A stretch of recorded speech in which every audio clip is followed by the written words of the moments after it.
All right, we're headed to the brand new Tao Daily Tarot. But as usual, here's a little heads up for you. Basically, what we're looking at is a new era. One is ending, you're moving into a new one. You got to face it like the fool, but this is what you need to make the transition into the next chapter in your life. I'll have details coming up in just a moment. Well, hello and welcome to this brand new edition of the Tao Daily Tarot. Thank you very much for joining me. If you're a first timer, please like, share, subscribe. Very important information for the folks at YouTube, helping me to grow this channel. If you've come here several times already, just give the thumbs up, the like every time that you visit. They like to see those numbers. It's a numbers game. You know how it all works, the algorithms and all of that. Now, for you first timers, let me quickly explain what exactly separates this tarot reading from other tarot readings. First of all, it's archetypal. Okay, I look at the images. I try not to add anything to the image. Okay, I try to leave it open to your interpretation, not my interpretation. I just help to put the storyline together. And the reason I do is because this is a kind of energetic weather report. Alrighty? It's like you look outside or you look at the weather report. What's the weather going to be like today? Is it going to be hot? Is it going to be cold? Is it going to be rainy? Is it going to be snowy? What do I have to anticipate? Well, that's why I do the reading this way. I read energies. Coming, going, pushing, pulling, the things that affect you every day, because every day there's something coming and going in your life, something pushing and pulling in your life. That's just life. And so I try to read those energies and give you this energetic weather report so that you can help navigate your own life. I empower you. Something else that makes me a little different is I do a hyper shuffle. You'll see that almost in the next minute or so. And I try to do the reading in 10 minutes, give or take a couple of minutes on either side, because you have a life. You have things to do. Even in this COVID crazy stuff, you still have a life. And if you got kids, please tell me that you don't still keep moving on and still take care of business. Life is life. It's busy, so I try to get this down in about 10 minutes or so. Again, depending on the cards, give or take a minute or two. Mentioned just a moment ago the hyper shuffle. How about if we take a look at the hyper shuffle?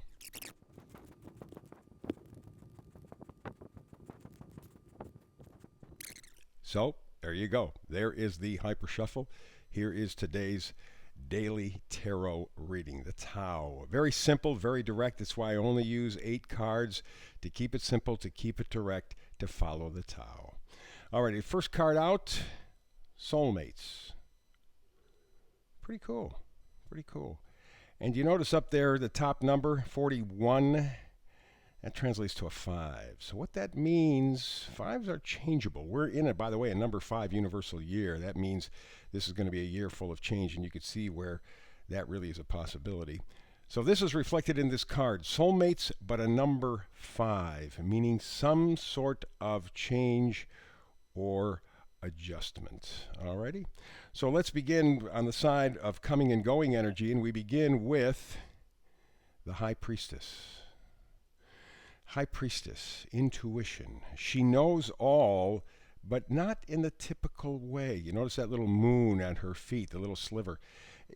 She intuits. She's able to see beyond the seeable. It's a 5D experience with the High Priestess. What that's telling me is we need to, as I was saying yesterday, since we're in a Pisces season, we're coming to a Pisces full moon in a couple of weeks.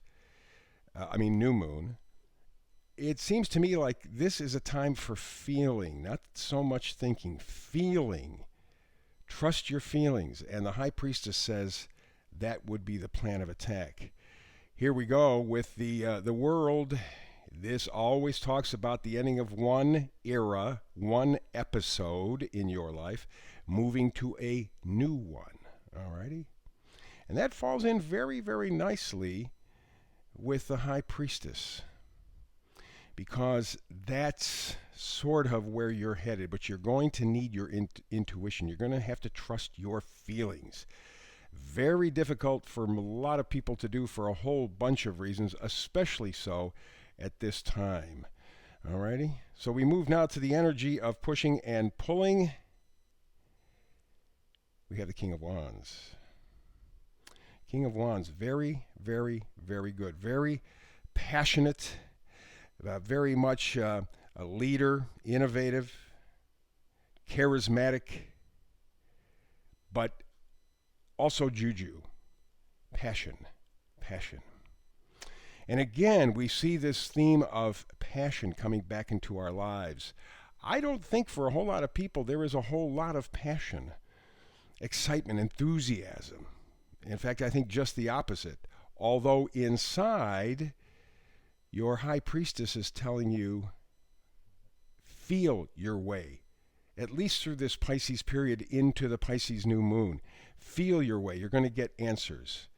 And then, of course, we continue on with the energy of pushing, pulling, and we get the Seven of Pentacles, which is basically just looking over what you have done and deciding, do you want to continue or not? Do you want to keep putting in the effort? And the Pentacles, to me, really represent the 3D world. Okay, the values of the 3D world. Do you want to keep living up to those values, or do you want to find your own set of values? What's important to you? Because when you talk about Pentacles, people automatically go, well, they're talking about money, they're talking about wealth. Wealth is a kind of a relative thing. You know, you could value love, you could value happiness, you could value health.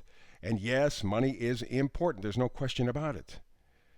But it's up to you at this point with the Seven of Pentacles to decide what you're going to move forward with. How are you going to move forward with? And you got to, again, here we go. It's the High Priestess.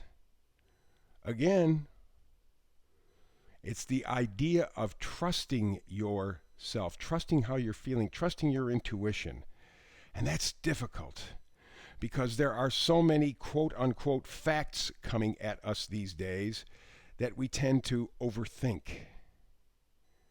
And what's being called for here in this second card is not so much thinking. It's more feeling.